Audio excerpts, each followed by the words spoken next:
Okay. Um, I'm going to talk briefly about the Streets Equity Project. And it's basically a project that we're looking at transportation from an equity point of view. But before I talk more about it, I just wanted to thank, all the team members that, that have been working on this project.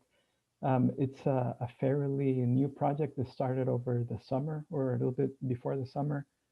Um, so there's been a lot of people that have been, spending time on it, trying to get it off the ground, and then trying to keep it running. So just wanted to thank you all for all your help and all your effort.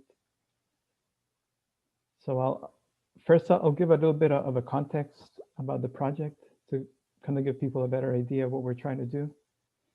Um, so the project name, it's called Streets Equity, and we're basically focusing on the equity part of a transportation system. So I put a picture here of what we mean by equity, and probably everyone on this call is probably familiar with it. But equity is basically trying to make sure that everyone gets the support that they need. Usually, transportation projects, they in the initial stages, there's like a public outreach part to try to ensure that the project addresses, the concerns of different populations. Um, but so we're kind of focusing on that part of traditional transportation projects when you're looking at how it will impact um, communities around that project. Um, and then I guess that if it's done right, then we could get to transportation justice or mobility justice, which is kind of a newer term. But this is basically what we're focusing on.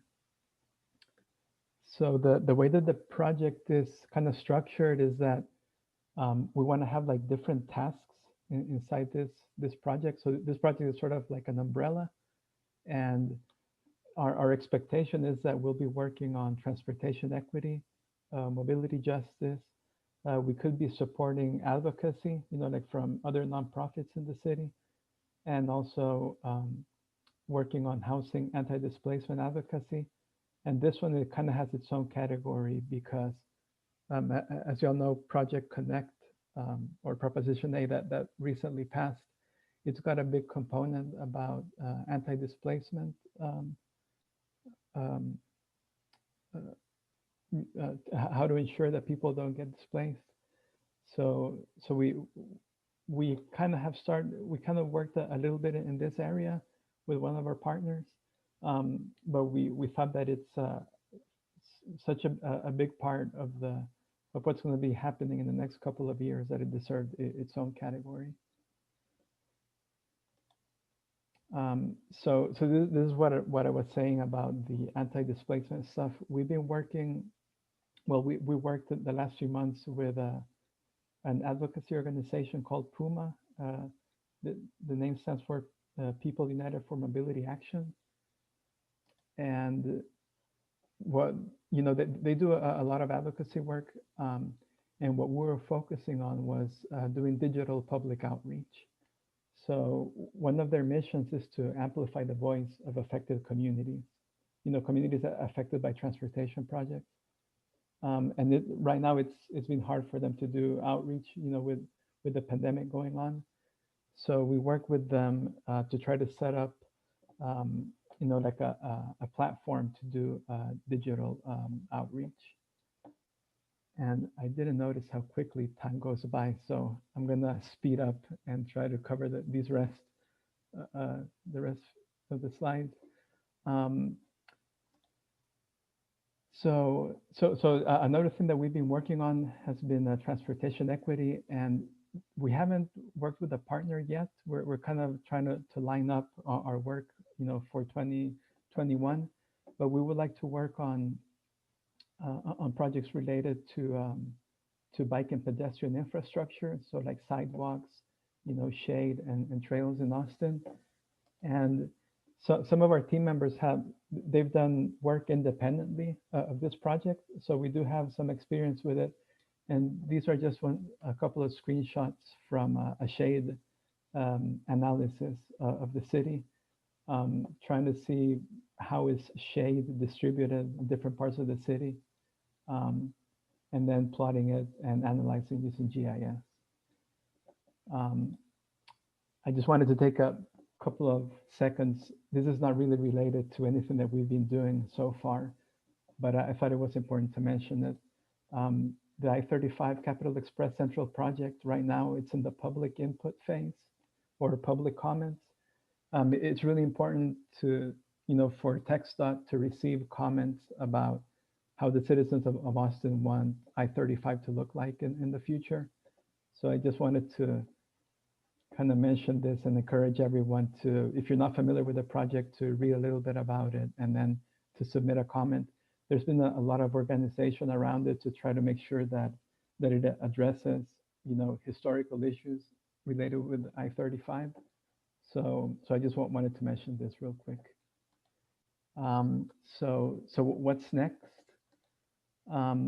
So in the next few months, starting the new year, we want to try to partner with the city's equity initiative. The city has a fairly, it's not really new, but maybe a little bit new equity office. And we would like to partner with them and see how, what kind of work they're doing regarding transportation projects and equity. And we also want to continue searching for other potential partners. We kind of have, like a technical expertise, but we rely a lot on other organizations that have more experience with outreach and with actual problems that are happening right now and in the near future. So, so I just wanted to end, I wanted to thank you all for y'all's time. And I wanted to end the presentation just asking a question. And I guess we can use the chat box to answer it. When you think of, I went through this really quickly, but whenever you think about transportation and equity, are there any problems that come to your mind or any initiatives or organizations in Austin that you may be familiar with and, that you thought about them as I was presenting the work that we've been doing?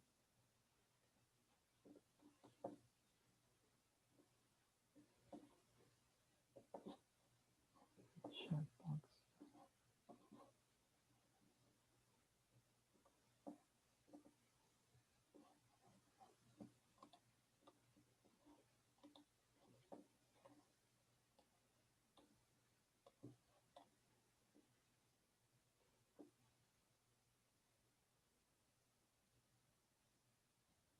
Stuff rolling into the chat, so I'm going to go ahead and screen share the question that Luis asked.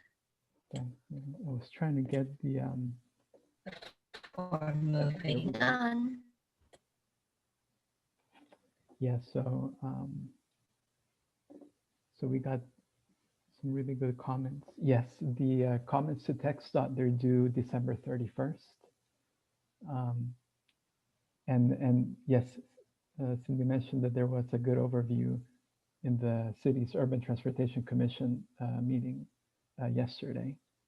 So you can find more information on the city's website. Another comment, too often infrastructure money is spent on those who are most vocal about perceived needs, not on those who actually have needs. Yeah, so it's very important to actually get a good sampling of what actual needs are in the community. Yes, some issues, travel time on transit from different neighborhoods.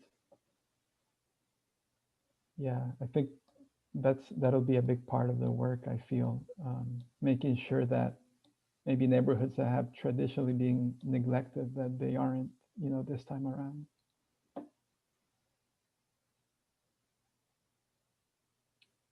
Some limitations with the bus lines, so. As y'all are dropping ideas into chat, any questions for Luis?